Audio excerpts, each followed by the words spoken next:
as well. So my name is Sagar Samtani. I'm an assistant professor at the Kelley School of Business at Indiana University. This particular talk is entitled AI for Cybersecurity, an overview of the field and an open source VM for research and education purposes. This specific talk aims to provide a little bit of an overview of what is the value of AI for cybersecurity and dovetails nicely with some of the other sessions you may be seeing at ODSC that are related to AI for cyber. Some of my colleagues from Sophos and Microsoft and others have already done panels at ODSC related to AI for cyber, NLP for cyber, and so on. And I think that if you've attended some of those talks, that this talk will dovetail nicely with what you've seen there. So a little bit of an outline as to what we're going to be covering here today. So first, I want to go ahead and give a little bit about my background and summarize a bit about what the objective of this talk is, and then also some disclaimers for this talk as well.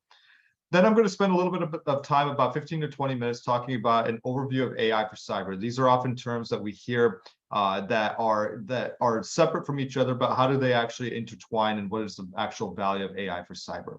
I'll talk a bit about some recent research that we have done in my lab related to AI for cybersecurity, talk a bit about how we can cultivate the workforce around AI for cyber, and that will take up about 40 minutes of the session here today. After that, then my associate, Stephen Ullman, will go ahead and give an overview of a tool that we've developed that's designed specifically for doing AI for cybersecurity related research and education activities.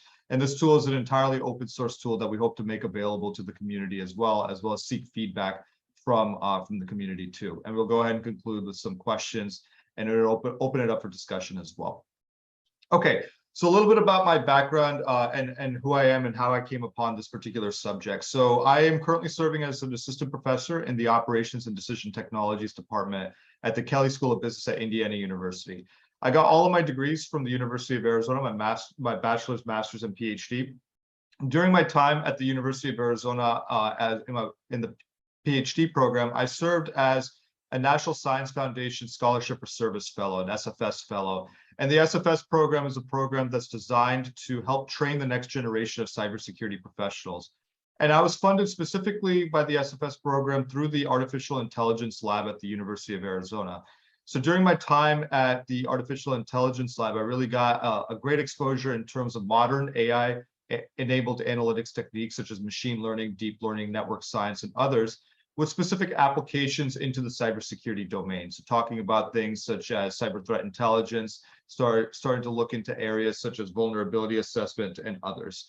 And that's really where a lot of my research and education interests lie in, is within cybersecurity, specifically within the CTI space, cyber infrastructure security, although not listed here, dark web analytics, AI risk management, and others, and all of it through the lens of deep learning, network science, and other types of artificial intelligence-enabled analytics techniques as well. I've done research in this space for about 8 years now, and I've been teaching AI for cyber-related classes in various forms for about 5 years throughout my career. I'm currently teaching a class on AI for cybersecurity at Indiana University as part of our edX program, edX MOOC program that we have. So what is the objective of this particular talk or this particular tutorial that we're going to be delivering here today? The first thing I want to do is I want to introduce the role of AI for cybersecurity and talk about where AI can actually play a meaningful role within the cybersecurity context. I want to talk a little bit about what are some existing initiatives or some areas that AI is currently being executed for within cybersecurity, and then also summarize some potential mechanisms to progress the discipline. One of the mechanisms that we're going to be talking about that could hopefully help progress the discipline is a virtual machine that we're quite excited to actually go ahead and present about, the AI for Cybersecurity virtual machine that is designed specifically to support AI for cyber researchers and educators to further their work in this growing discipline accordingly. So some disclaimers on our side. So we don't know everything related to AI for cyber. We've been working in the space for a while. I've been working in the space for nearly a decade now, but I don't claim to know everything. It's a rapidly evolving field. The views and opinions in these slides will likely evolve over time. It's a rapidly evolving domain. So as such, the views and opinions are likely going to change over a period of time here. And then when presented live, a lot of these slides are presented with a lot of different examples of the concepts that I'm describing, but hopefully the slides will be sufficiently detailed enough such that the readers can go ahead and extract out the main points without a live presentation. And Anna, I'll be happy to go ahead and share these slides with you afterwards so that it can be shared out more broadly. Okay, so let's go ahead and get into the to the main part of the presentation here, which is providing an overview of artificial intelligence for cybersecurity. What is the value of AI for cybersecurity? So in terms of cyber and AI, these have traditionally been very disparate areas, very disparate disciplines that have not necessarily touched each other over a long period of time, but have now started to gain a lot of traction in recent years. So if we consider the cybersecurity domain, there's very common tasks that many cyber analysts or cyber professionals have to do, and I'm using those terms very loosely here. But the types of tasks that they have to do include things like asset identification. What kinds of assets are on an organization's networks? Control allocation. What are the different types of cyber defenses that can be deployed to help protect their assets? Vulnerability management. Every technology is going to have a set of vulnerabilities associated with them. How do you manage the vulnerabilities on a network, on a particular asset, and so on? Threat detection. What are the different types of emerging threats that may be coming up in cyberspace that would help an attacker circumvent security controls and harm cyber assets? And increasingly, many enterprise networks are getting larger and larger. They're getting to tens of thousands of devices, rapidly evolving device landscapes, rapidly evolving technology landscapes. The ability to incorporate in open source technologies, which is very much what the ODSC community is accustomed to doing, is starting to become more prevalent as well. So what happens for security analysts and for cybersecurity professionals is there's a significant data overload that occurs. There's an overload of data in terms of the different types of assets, vulnerabilities, controls, threats, and so on. And compounding that issue is that there's a significant issue in human resources, the amount of limited human resources that exist. So limited human resources, meaning that there's a significant shortfall in the amount of trained cybersecurity professionals that could tackle some of the issues that I've listed above. Now enter AI, artificial intelligence for cybersecurity. These are not just buzzwords. It's been noted as a national security priority by the National Science Foundation, NSTC, and National Academies of Sciences. And on the right-hand side of the screen, you'll see a couple of reports that have particularly influenced my view on artificial intelligence for cybersecurity in terms of what is the value of AI for cyber. One of them is from the National Academies of Sciences, and the other one is from the National Security and Technology Council. If I were to broadly summarize what the role of AI for cyber is, it's really twofold. And this is something that I actively teach in my own AI for cyber class in terms of what is the actual benefit of AI for cyber and how to go ahead and start implementing that as well, which I'll talk about on the next slide. But really the role of AI for cyber is twofold. Number one is to help automate many common cybersecurity tasks that a human analyst may need to do manually. So it can sift through large quantities of data a lot more efficiently and effectively than a human could. And I have a research example that talks about how to sift through large quantities of vulnerability assessment data to be able to effectively identify groups of vulnerable assets that may be at harm or at risk that may be that security analysts can go ahead and prioritize for remediation. Second is to identify patterns within large data sets that may be missed by manual analysis. And this pattern detection and automation are often tasks that really help out a security analyst in terms of being able to sift through large quantities of data much more effectively than just using some of the conventional security analytics techniques. Now, in terms of what is the approach to tackle or do AI for cyber, the way that I was trained and the way that I train students to do AI for cybersecurity is really to follow a four-phase life cycle. And it's really from a foundation of fundamental cybersecurity principles and tasks. Early on in my career, I learned that if there's a set of cybersecurity data and a set of AI techniques, just simply applying those AI techniques on top of the cyber data is actually not going to yield as much benefit as if one were to carefully understand what is the cybersecurity data they have and what is the problem that they're actually trying to tackle and they're trying to solve. So phase one of this four-phase life cycle is very much focused in on understanding the key cybersecurity needs, principles, and tasks that an organization may wish to conduct. So for instance, hospitals, for example, they often face the looming threat of ransomware as a situation that is very real to them. So in phase one for them is to understand what are the different types of threats that may be in cyberspace, say, for example, ransomware threats, the assets that may be vulnerable to those threats, and so on. From phase one, it's going to be focused in on data collection and aggregation in phase two, collecting the data that's most relevant to that particular organization based off of the cybersecurity tasks that they're trying to execute.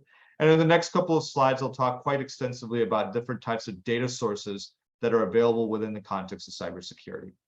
Only when there's a strong understanding of the problem or the tasks that aim to be executed and the data that's being collected is when the AI-enabled analytics or the data science component starts to come into play here. And note that I'm not talking about AI-enabled analytics in terms of like a Terminator-like being or robotics or anything like that coming to bear. It's more so about collecting large quantities of data and then analyzing those data to solve a particular task that has been articulated.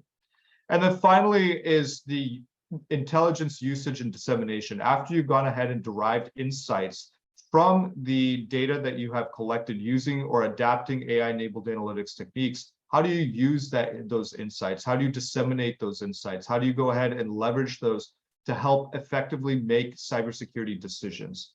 Now, even though I presented this in a linear fashion, in reality, it's a very cyclical fashion in terms of being able to go and collect a set of data and then understand the task and then maybe collect a little bit more data or go to the analytics and then understand what kind of data you need to add in to supplement there and so on. So it's a very iterative task, even though I presented it in more of a linear fashion here. So I won't talk too much about the different types of cybersecurity tasks and principles because that's often going to vary from organization to organization in terms of what their needs are. But what I will talk about, given the nature of this particular conference, the Open Data Science Conference, is what kind of data is actually available within the cyber context that could be used for AI-enabled cybersecurity analytics and doing AI for cyber. So I broadly categorize the data sources into two major categories. The first one is what is known as internal cybersecurity data sources. These are data that are within the context of any one particular organization. These are data that is within an organization. Most organizations will have access to these data, at least enterprise level organizations will. So for instance, workstations, data storage, networking devices, these are all devices that many organizations will have control over and they'll have within their own networks. Network-based data, NetFlow data, alert and event logs, vulnerability assessments, these are also all data that many organizations will have. And some organizations will go ahead and also implement biometric and intranet data as well. For each of these data sources, you'll notice that there are sets of platforms or tools that will actually generate these data as well. And keep these in mind because you'll see this come up a bit in the AI for Cyber VM that we've designed, wherein there are a set of tools that are cyber related that are actually going to generate some of these data that could be used for AI-enabled analytics. And there's going to be a set of metadata or data that can be actually extracted and used for the analytics themselves. So some of the characteristics of internal cyber data is that it's close to the critical assets of many organizations. The data is primarily machine generated, so it comes at a very high velocity and very standardized formats as well. It provides a lot of really good insight about existing threats and past attacks as well in terms of what has already occurred on a network and doing things like digital forensics and other types of tasks to better understand what are the past events that have occurred on the network itself. And finally, it's some of the most common data sources to be used for AI for cyber education, AI for cyber research, AI for cyber practice as well. Now, if we consider the external cybersecurity data sources, these are data sources that don't necessarily belong to any one particular organization, that they're out in cyberspace more broadly, and quote unquote, anybody can go ahead and get their hands on and access these data. Some of the characteristics of external cyber data include things like providing a perspective on the threats that are external to any one particular organization. So things such as IoT search engines, dark web platforms such as hacker forums, darknet marketplaces, IRC, carding shops, and paste sites. These are all part of the dark web, the international dark web, where hackers can go and share different types of content with each other. To other items such as threat feeds, malware repositories that may provide insights about different types of threats or malware that could be used in an attack. And then finally, things like news sources and conventional social media for more detecting disinformation, fake news types of activities there. So it gives a perspective on threats that are external to an organization. And most of these data are actually generated by humans. So it's still coming at a very high velocity, but it's coming in a lot of non-standardized formats that contain a significant amount of noise within them as well. These data are often less included when teaching AI for cyber, but this is starting to change in terms of the way that AI for cyber is being taught, where people are recognizing the need to supplement some of the internal data with external data as well. Okay, so let me go ahead and talk about where is AI being used for cybersecurity today. What are the major initiatives or themes or application areas that AI is being used for in cyber today? Really, in my experience, there's four major application areas: cyber threat intelligence, disinformation, computational propaganda, security operations centers, and then adversarial machine learning to robustify cyber defenses. That last bit is a mouthful, but I'll talk about each one of these in turn. So cyber threat intelligence, the fundamental premise is to help identify emerging threats, key threat actors, to help enable effective cybersecurity decision-making processes. So what kinds of actionable intelligence or actionable courses of action that can be taken based off of the set of intelligence that's being gathered about our adversaries and then emerging threats. Disinformation, computational propaganda is focused a lot on fake news detection, bot detection. How does illicit or fake content propagate, or altered content propagate through cyberspace and affect people's perceptions as well? Security operations centers are often the heart of many cybersecurity efforts within enterprise organizations. And so things such as log file analysis, vulnerability assessment, intrusion detection are all core tasks within security operations centers, as well as things like threat hunting as well. And then finally, adversarial ML to robustify cyber defenses. The core premise of this one is, can you use reinforcement learning or generative models to automatically synthesize new attack vectors that could evade a cybersecurity control, such that you could robustify that cybersecurity control? One example of this is automatically generating new samples of malware that could potentially bypass anti-malware engines, and generating these new pieces of malware to help robustify or update the signatures or the ways that malware engines are looking for pieces of malware. So even though I presented them in a more siloed fashion, and in reality, some of the topics within cyber threat intelligence and security operations centers may overlap with each other a little bit. So threat hunting falls under both security operations centers and cyber threat intelligence. And adversarial ML and disinformation, the underlying techniques around them may also overlap as well, like GANs and reinforcement learning and others. But what I want to talk about is what is kind of the key limitations in terms of where we're at in the field today, and where what are some of the areas that we as a community can go ahead and build upon as well. And this is something that, you know, talking with Seamus McGovern, the founder of ODSC, related to this topic, really trying to bridge the gap between academics and practitioners in this area. And that's really one of the major issues within AI for cyber today, is that there's often siloed resources and initiatives between academia and industry. Industry often controls a lot of the data, huge quantities of data that academics can only wish to get their hands on. And then academics may look to develop techniques that are publishable in top journals and conferences, but may not have the best practical utility, at least immediately, because they may not have access to the data that is necessary to do that. So how do we go ahead and coalesce resources amongst academia and industry? And a great conference around that is ODSC, of course, but also CAMLIS, Conference on Applied Machine Learning for Information Security as well, where a lot of academics and industry professionals come together to discuss how to coalesce some of these resources together. Lack of publicly accessible and realistic data sets. How do we actually go ahead and share different types of data sets with each other in a meaningful way to help facilitate some of these AI for cyber related activities? And then model sharing and software sharing still remains to be a challenge. Things like UCI Net or other publicly accessible repositories within the broader data science community are available for more general data science applications or business analytics applications and so on. But yet, at this point in time in the cyber community, we have not yet developed these types of artifact repositories or tools, which is something that we're actively seeking to address with the AI for Cyber VM.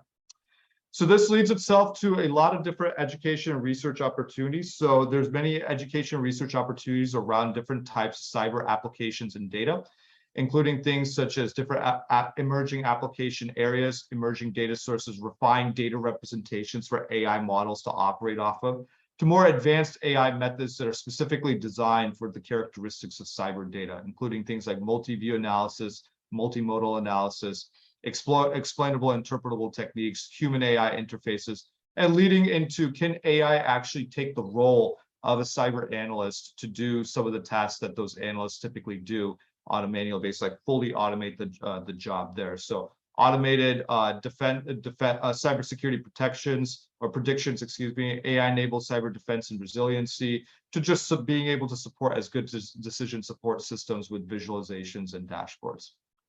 Okay, so I've given a little bit of an overview of the field of AI for cyber. What I'm going to go ahead and do now is that I want to shift gears a little bit and spend about 5 to 8 minutes or so talking a bit about an example of some of the recent research that I've conducted in my lab that Stephen Ullman, my co-author, has also done a bit of as well. He's one of the co-authors on this piece. But this particular piece here is revolving around how do we actually use GitHub repositories? And we also have work that Stephen's doing around virtual machines as well in terms of doing vulnerability assessment of these types of resources here. So if we were to go ahead and take a look at a resource that many of us are familiar with in the ODSC community, GitHub, and many talks today and yesterday have started off with go to my GitHub repo and you can see the code that we've developed. What I want to go ahead and show you a GitHub repo of is not necessarily here's the code that I've developed, is here's the types of vulnerabilities that may exist within GitHub repositories and the quantity of vulnerabilities that may exist in these GitHub repositories as well. So oftentimes there's some significant concerns around the insecure coding practices that some of us may have related to the code that we've put up into our GitHub repositories and how they're getting forked out as well. So this one is an example of a shell injection vulnerability for a piece of code that's included in a GitHub repository that could be forked or copied by other members of the community, and the vulnerable code may get spread out over a large number of people. And we see this especially within the data science community and the larger AI community for foundational AI repositories, such as the Transformers repository, for instance. How much has that gotten forked out and copied and so on? If there's vulnerabilities in there, it could get spread out to a large number of people across many different application areas as well.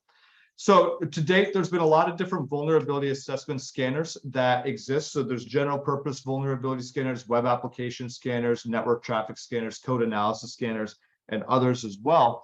And irrespective of the different types of scanners that are out there and the types of assets that they can scan for, many of the and many of the vulnerability assessment scanners generate a lot of data, a lot of results of data. So if you're scanning hundreds of repositories, if you're scanning hundreds of virtual machines, that may return back tens of thousands of vulnerabilities, and that can often overload security analysts in terms of being able to categorize it or identify, categorize, prioritize different code repositories that actually need to be remediated. So the objective of this piece of work, which is led by one of my doctoral students, and then Stephen is also a co-author on this work as well, is to help identify different groups of vulnerable repositories that could be prioritized for vulnerability remediation. So collecting a lot of repositories and then doing vulnerability assessment on them and using AI-enabled analytics techniques, really adapting AI-enabled analytics techniques to go ahead and help identify groups of repositories that could be at harm or at risk, that could also be used to identify appropriate remediation strategies as well for specific groups of repositories. So the overall framework that we have developed here follows a little bit closely about, similar to what I showed with the AI for cyber related life cycle in terms of those 4 major phases of activity. So the major cybersecurity tasks, so in this case, we had collected GitHub repositories from 2 major scientific cyber infrastructures that are NSF focused, as well as doing a vulnerability assessment on that. So that's really the first phase. Data collection, data extraction, so it's actually extracting out relevant data. The analytics component, so proposing a new model altogether for the for this particular task. And then also about how do we actually communicate those results back out? So different case studies and sharing the results back out to the scientific cyber infrastructures that we are working with. So I'll go ahead and speed up here a little bit. I'm going to go ahead and just touch base on a couple of different slides that give you an idea about the size of the data that we're working with, and a bit about the model, and then how we operationalize the model as well.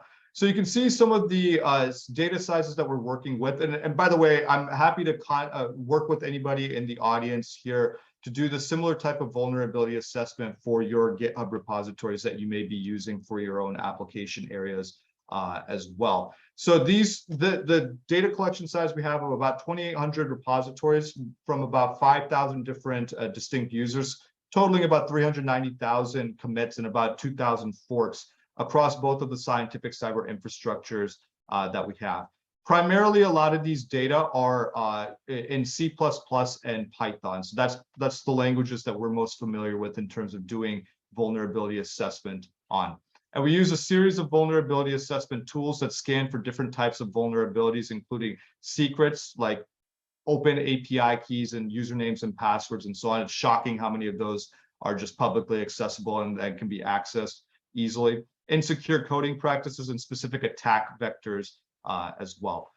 Looking at the quantities of the data that come back, we had over 1 million vulnerabilities that came back just for one of the scientific cyber infrastructures that we had scanned. So this scale of data often exceeds what a human is typically going to be able to digest and be able to operate on to identify repositories that they can prioritize for some of their own remediation activities. So both of the scientific cyber infrastructures have similar vulnerability severity distributions. Many of these tools return vulnerability severities such as high, medium, and low. And these are vetted by NVD and NIST and other entities that have said that these are the vulnerabilities and how high of a severity they have. And we also talk a bit about what are the top vulnerable repositories that are within these here as well.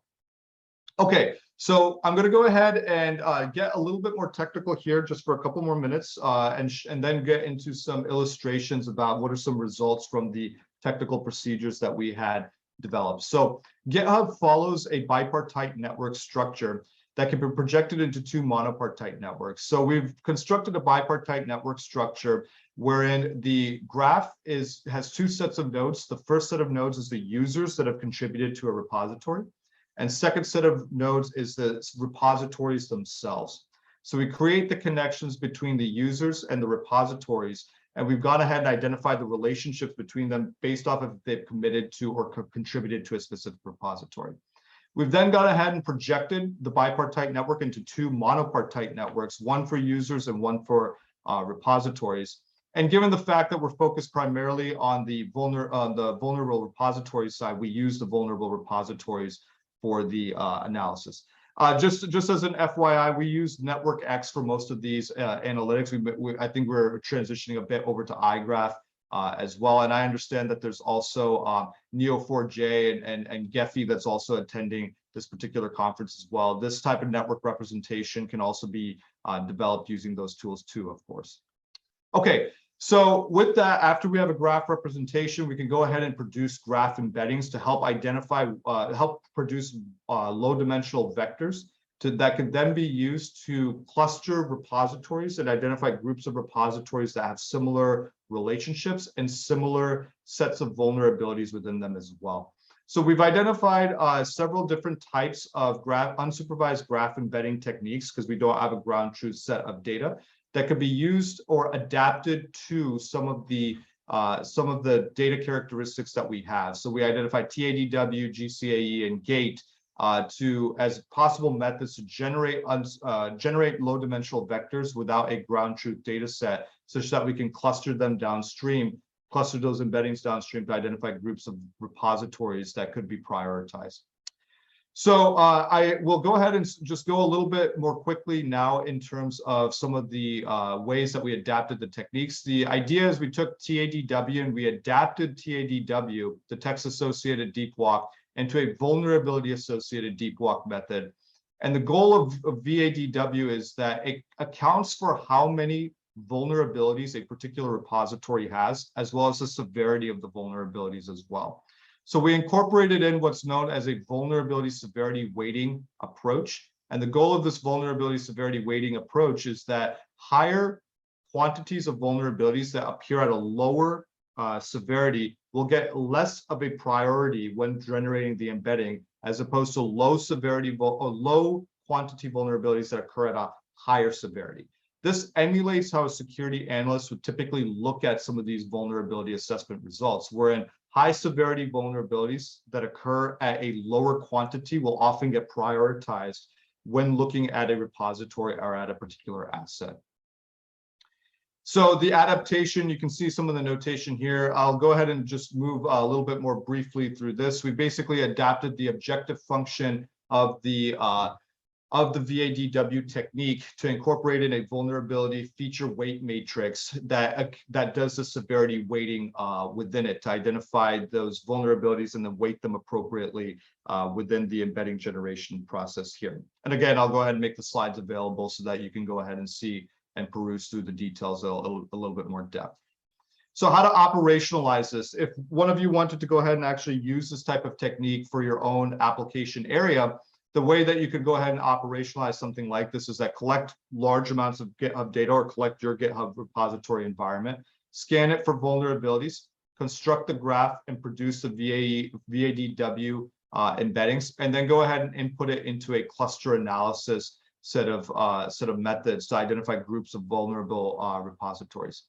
So we applied this on a major scientific cyber infrastructure, and we actually got very clean clusters in terms of the repositories that came out and the vulnerabilities that are within them as well. So there's different clusters. We're pointing to two clusters in particular that are specifically very interesting here, such as cluster D that contains a set of password vulnerabilities, secret vulnerabilities, insecure vulnerabilities, and then repositories within them as well that could be prioritized for mitigation activities based off of the vulnerabilities that are in there. So these clusters allow us to identify groups of repositories that share vulnerabilities that are similar to each other, but not only similar to each other, prioritize them in a way that emphasizes the low quantity, high severity vulnerability. So emulating a lot of what a security analyst would do and automating the entire procedure of that, such that we're not going through all of the data manually and are discovering patterns within the data, such as these clusters of repositories that may not be readily apparent when you're looking at thousands of repositories in a one-by-one type of fashion. Okay, so that's an illustration of of an AI for cybersecurity application from a research point of view. I'm going to go ahead and skip over the next few slides here because I think what's a good way of going ahead and using our time is providing a little bit of background about the AI for cybersecurity virtual machine that we've developed, and then I'll go ahead and pass it over to Stephen to give an actual demo on that virtual machine as well. Let me just skip over a few slides here. We can come back to that if there's limited questions or if there's more discussion points there. But what I'm going to go ahead and just first do before Stephen gets into his demo is talk a bit about why did we develop such a virtual machine and what is this virtual machine that we're talking about here. So one thing that we noticed when working in this area is that oftentimes there's cybersecurity tools and then there's AI or data science related tools, but we haven't found any one specific tool or resource that combines these different sets of tools together under one hood that could be used for AI for cyber related research and education. So we developed an AI for cyber system that integrated these traditionally disparate tools, data sets, and other resources together. And just to make sure that we didn't, miss anything, we actually did a review to identify different types of cyber infrastructures, to identify if there's any related options that are out there. And this is what the review really showed up here. So there's NSF-funded cyber infrastructures that are from the CCRI program, and then general cybersecurity infrastructures as well. We really tried to identify their focus, what kinds of tools are in there, how resources can be provisioned, whether there's any capabilities for model sharing or software sharing as well.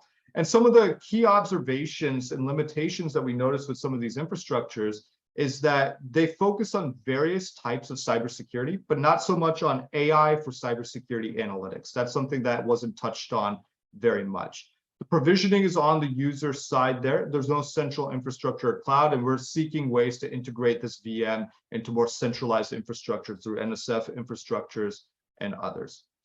They also don't enable any sort of model sharing or tool installation from third parties, such as GitHub by default. And a lot of different types of AI tools or repositories are from GitHub themselves. So being able to import them in is also an important aspect to some of these, to AI for cyber related work here.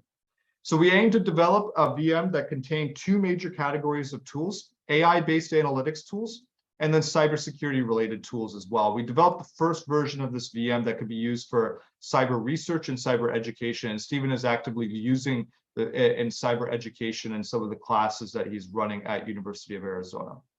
So just a quick overview in terms of the different types of tools that are there. So there's AI-based analytics tools that include things like environment, data orientation, analytics, presentation, sharing, and so on, really walking through the entirety of the AI-enabled analytics procedure.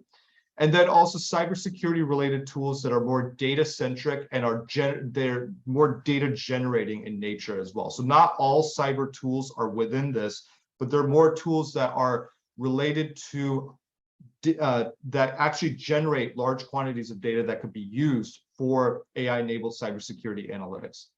So with that, I have some screenshots, but I think it would be best if I go ahead and pass over the baton to Stephen now, and then ask him to go ahead and do a demo of what is the AI for Cyber VM, and then some illustrations on how the AI for Cyber VM could also be used. Certainly. Thank you so much, Sagar, for the great introduction on the VM. So I'm going to share my screen right now. Can you see my screen okay? Awesome. Great. So what you're looking at right here is just the desktop layout of the AI for Cyber VM. So it's branded AZ Secure out of the Arizona department that our lab is situated in. And really, this is kind of it's built off of the Ubuntu operating system. I used Cubic ISO Creator to create the actual ISO that we use to support this environment. And as Sagar mentioned, really the inspiration behind this was to take traditionally disparate resources in cybersecurity and artificial intelligence and combine them into kind of an all-in-one useful environment that both cybersecurity researchers and AI researchers can use to support their desired analytics, as well as in the cybersecurity and AI education realm. So as Sagar mentioned, we're currently using this to support some of the classes in the University of Arizona online Masters of Science in Cybersecurity program, which is based out of the Department of Management Information Systems. So after a little bit of background, let's go ahead and get into this further. So here it's just loaded up into a virtual environment. So there are limited resources right now, but really it's an all-in-one ISO image that can be loaded into a bootable drive, burned into a hard drive or SSD that can then be used on bare metal to support an entire workstation as opposed to just using virtual machines. So here we have the interface on the left with some of our apps. Forgive me if this is a little bit small to read. But we have some of our applications that we can search through on the left-hand side, and some of our accessories for development, for software development. We have text editors, our studio, VS Code for developing different algorithms, working with other data science related tools. We have different cybersecurity tools that users can peruse, such as Aircrack NG, Burp Suite, Dirbuster, some vulnerability scanners and static code analysis tools like Flaw Finder. We have Gephi for network science and network analysis. We have other cybersecurity related tools down here like Recon NG, Snort, SQL Map, TCP Dump, Trufflehog, and so on and so forth. Two of the main features of this virtual machine is just being able to categorize and organize the tools in such a way that anyone who launches this virtual machine is then able to go ahead and get started using these tools right away. So it's really overcoming that obstacle of building out the entire development environment from scratch, right? Taking away that constraint of searching and finding the right packages to install to support certain analytics, and allowing the users from day one to get up and running on their analytics just like that. And to help with the organization of these tools, we've structured them into two folders down here at the lower panel, where one is related to cybersecurity tools and the other for more AI specific tools. So just briefly going through some of the cybersecurity tools, we have malware analysis folder that hosts tools like Metasploit and Yara, and users will be able to just launch a terminal based on opening this application. So for this example, just running Metasploit, we're able to, from booting this as a fresh virtual machine, we're able to launch and use Metasploit right from the start. No need to go out and install additional tools on top of that from the base installation. Right. We can also go through some other cybersecurity tools such as Wireshark, TCP dump, some of these ones that I previously mentioned. And just clicking on these tools, the users will launch into a terminal if it's terminal based, or a graphic interface if it's a GUI type application, and start working on with the packages and tools themselves. Again, overcoming that need to go out, download, install, and spend time setting up the entire environment. So again, we can support various types of data sources and research related to different areas that Sagar had mentioned earlier on in his presentation, such as network traffic analysis, working with static source code analysis with tools like Bandit and Flaw Finder, and some of the other ones that we've used in our prior research. So now getting into the more focused AI related part of the talk.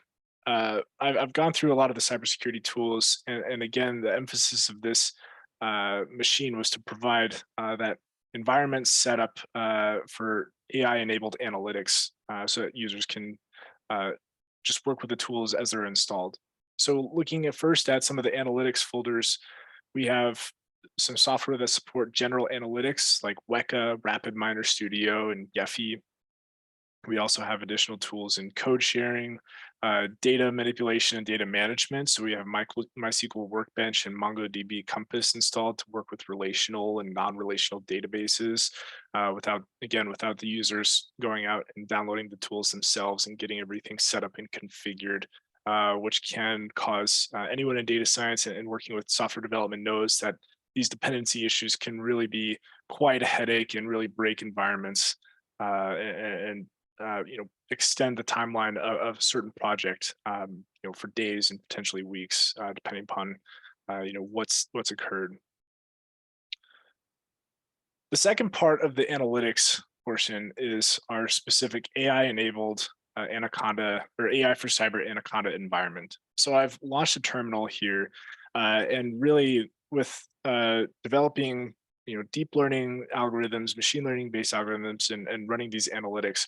A lot of these tools are Python based, and some of them vary. And working with different versions are supported by different versions of Python. So one version of TensorFlow may be supported by Python 3.7. Another version may be supported by Python 3.8 or 3.9.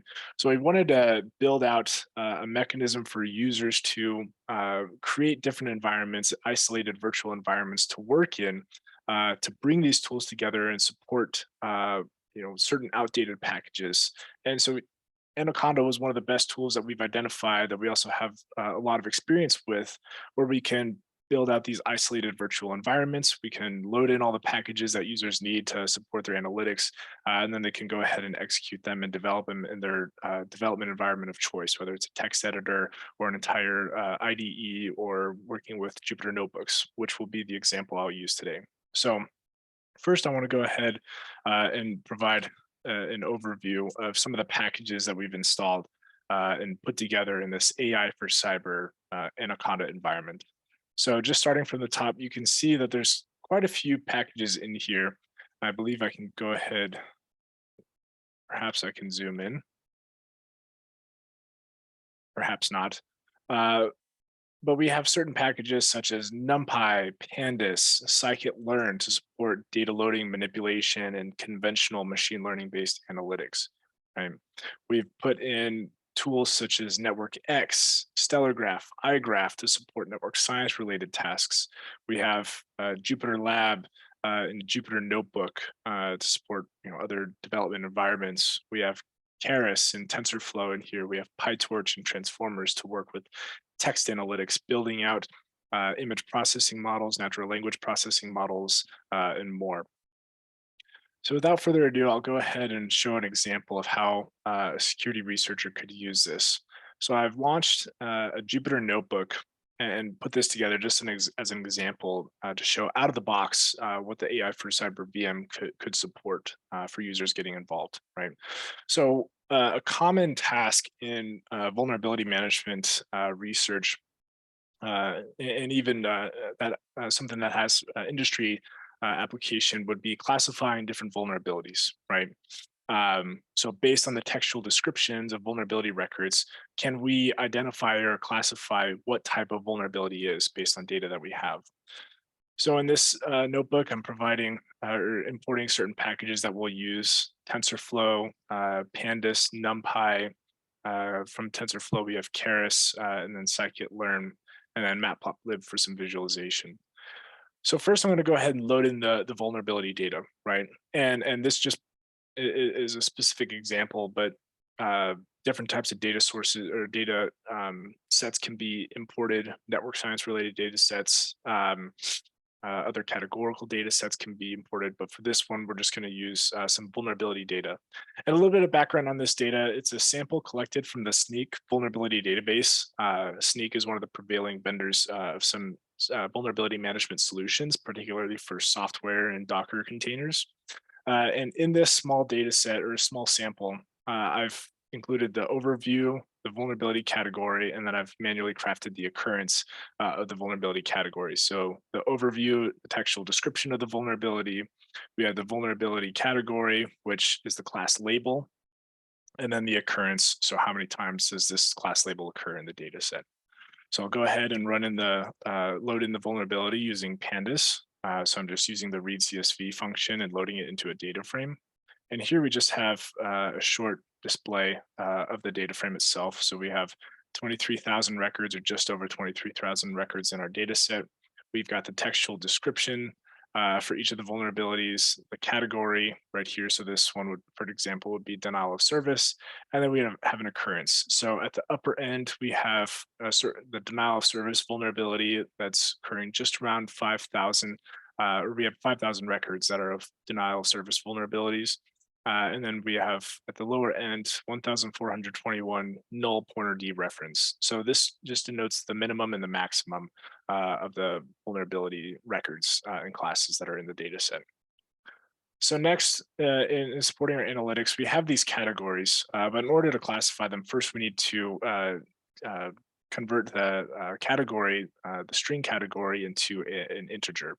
So we can go ahead and use scikit-learn to create that label encoder from converting the string label to an integer.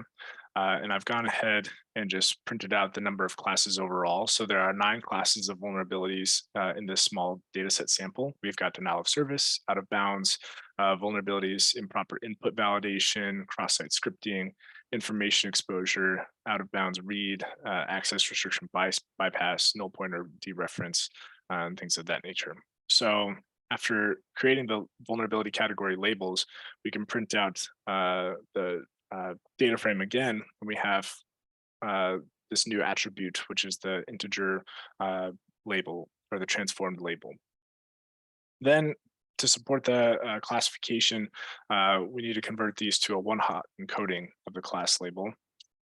So again, using scikit-learn, using the label binarizer, to create this one-hot encoding of the label to go along with our textual description. And now we can start getting into actual pre-processing and building the model, right? So we have just a simple pre-processing function that's going to remove certain punctuation, single characters, and multiple spaces, just to make sure that the text is cleaned as we input it into our model. Then we're going to go ahead and store our data. We're going to split it into our X and Y dependent and independent variables. And then we're going to create our train test validation split. So we're following this supervised learning algorithm. We're splitting our data set into a training set, holding out a validation set, and then testing it on a small test set of 20% of the data. So first, with any natural language processing task, we need to tokenize the text. So we're using the tokenizer from TensorFlow and Keras, and we're going to go ahead and tokenize the sequences for our XTrain and XTest subsets using a max length of 200 sequence elements. And then we're going to pad any of the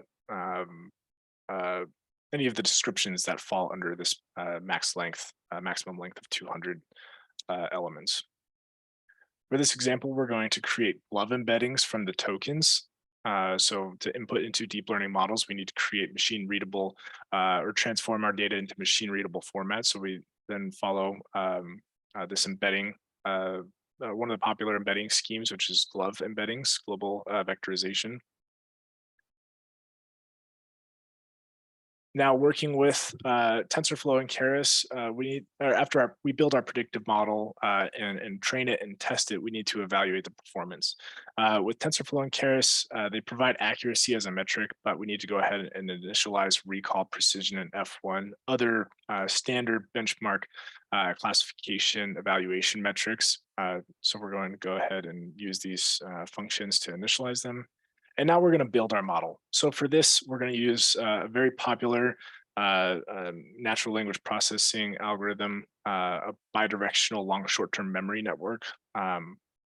Where for the purposes of this exercise, we're not going to get into transformers purely because this is running on a virtual machine and we don't have the computational resources. We're not using any GPU pass-through for this demonstration.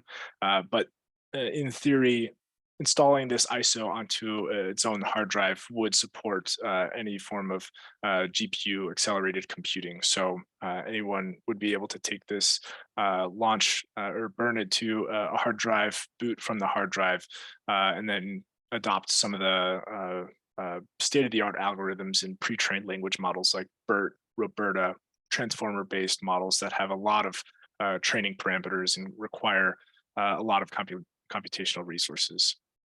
So we'll go ahead and initialize our BiLSTM model, and we can go ahead and print out the summary here. So we've got a few layers, our input layer with the shape of the input embeddings, again, 200 sequence length for the embeddings. The glove embeddings we're using were 100 dimensions. We have our bidirectional layer here, and then our output here. So our output, again, since we have 9 categories of vulnerabilities, we have our 9 class labels that we want to predict whether or not the vulnerability record belongs to one of them. And now we can go ahead and print our the shape of our data for our training set. So for our X, we have 18,000 records with 200 features. And then for the Y, for the class labels, we have a one hot encoding vector of the class label for the given training record. And now we can go ahead and train our model.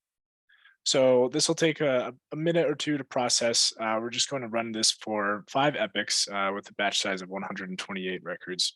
But again, like I mentioned, this is running on a virtual machine with, I think I allocated 16 gigabytes of RAM for it and 2 core processing cores. So, relatively normal computational resources that you might find in some modern desktops now.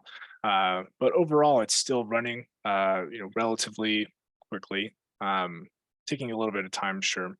But this model will go ahead and train for 5 epochs. Again, this is without any GPU acceleration, so loading this onto a GPU would make it much faster. And then finally, to evaluate the model, actually, I'm just going to go ahead and stop this and just change it to 1 epoch so that we can get into the evaluation and then plot the performance of the model.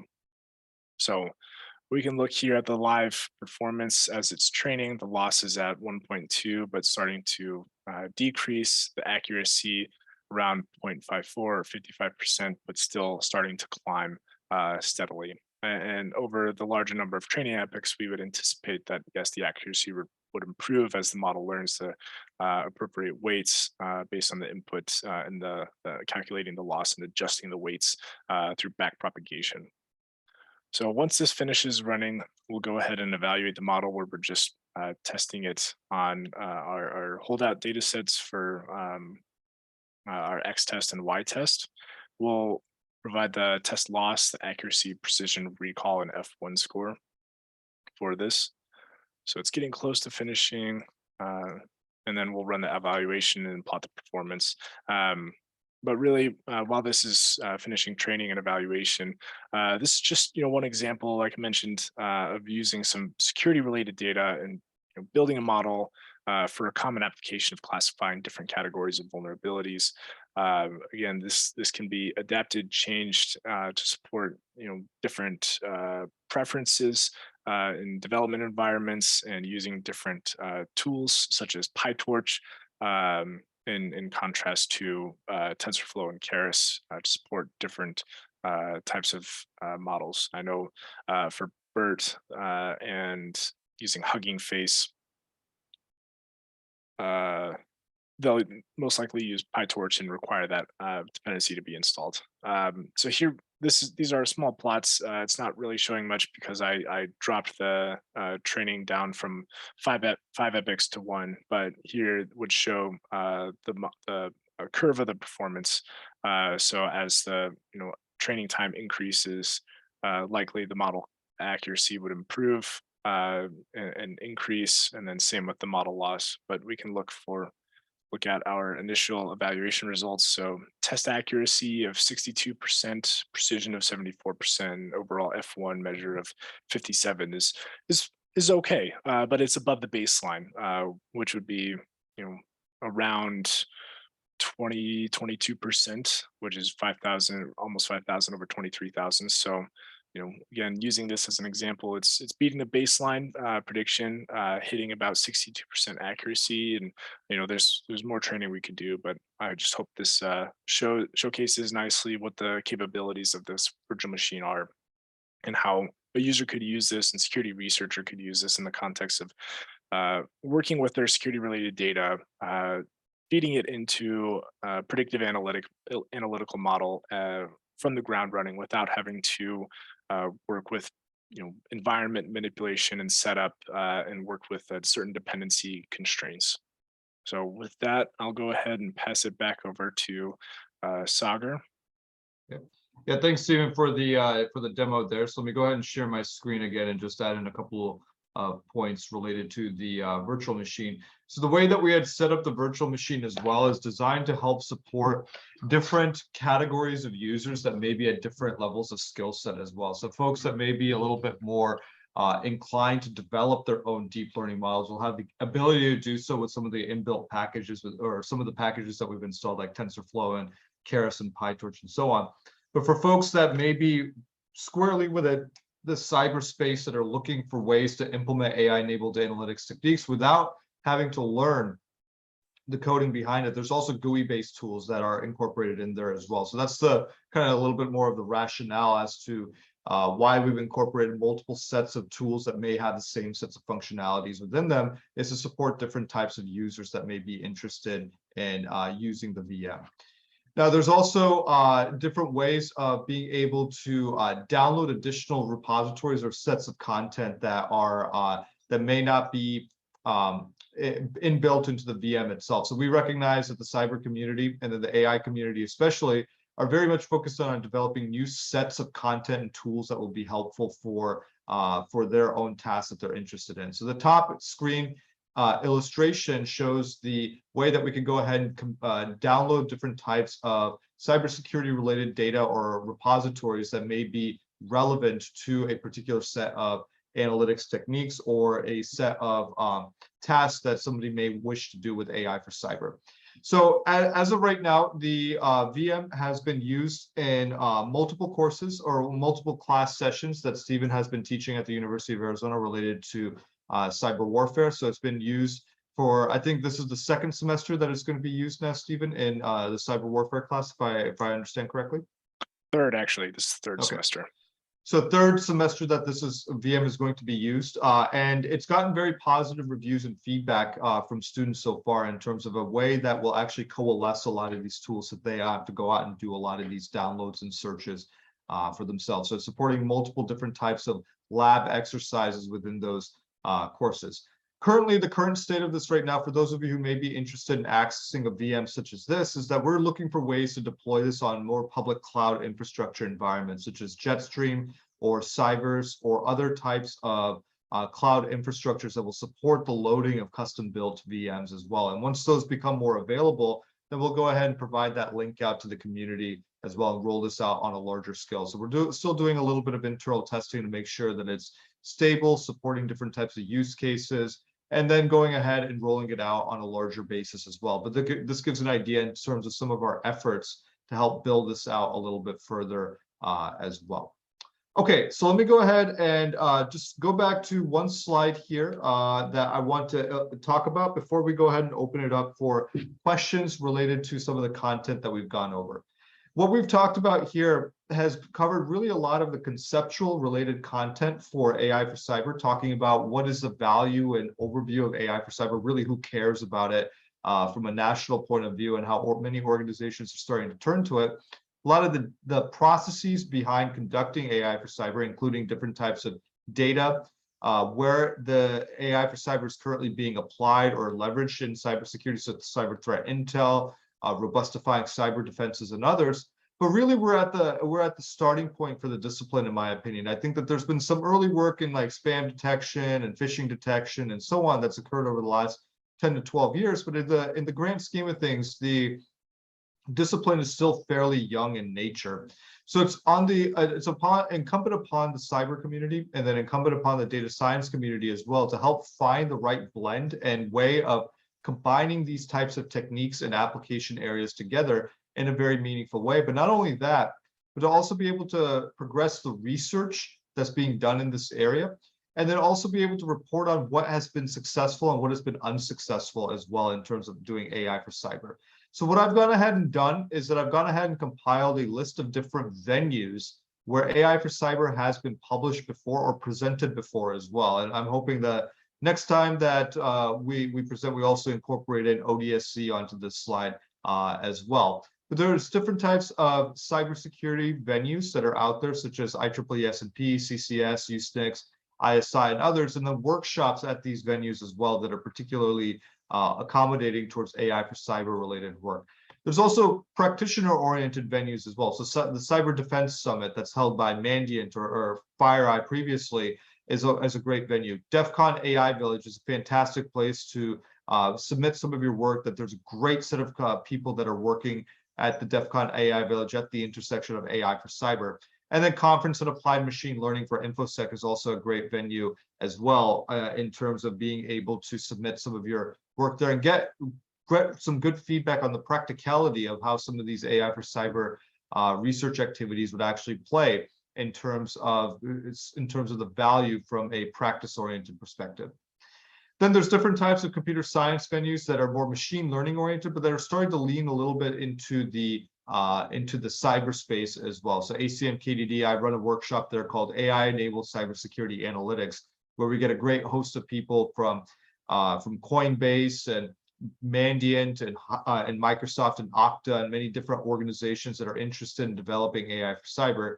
And then for those of you who may be more in the academic space, there's a lot of NSF venues and NSF funding opportunities related to AI for cyber as well.